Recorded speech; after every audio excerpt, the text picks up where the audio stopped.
Olona valo indray no namoy ny ainy omaly 4 Mey araka ny tatitra teo anivon'ny anao manjerim-panjakana androany alarobia.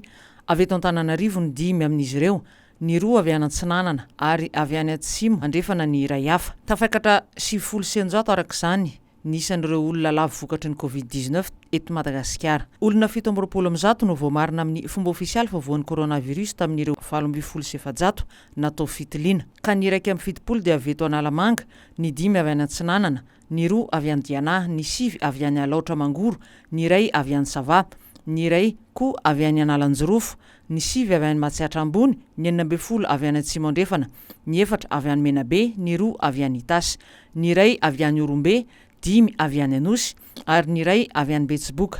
Mahatratra 730 nisan'ny olona mbola manaraka fitsaboana ary 770 amin'izy ireo dia efa ahitana fahasarotana. Olona 270 no voalaza vasitrana tamin'ny 4 Mey.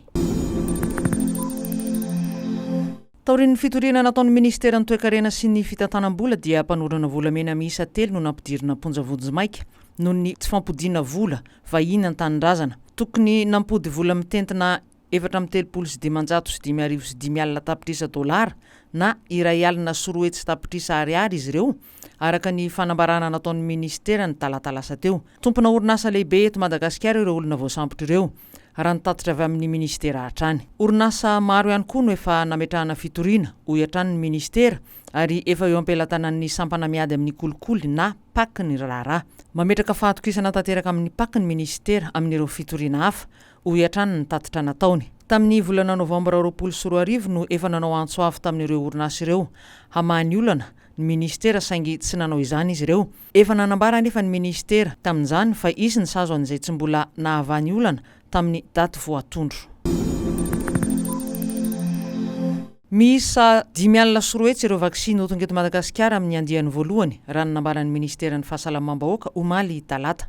Olona miisa 5,4 araka izany no afaka isiraka ny vakisiny hiadina amin'ny Covid-19 afaka andro vitsivitsy. Ireo mpiasan'ny fahasalamana mifandray mivantana amin'ny marary ny Covid-19, ny mpitandro ny filaminana sy ireo olona 10 taona mihoatra, ireo diabetika ary ireo olona voasokajy marefo no efa voalaza moa fa atao lohalarana amin'ny fanaovana ity vakisiny ity. Raha ny nambaran'ny filoham-pirenena Andry Rajoelina dia tsy hisy fanaovam-vakisiny faobe hiadina amin'ny Covid-19.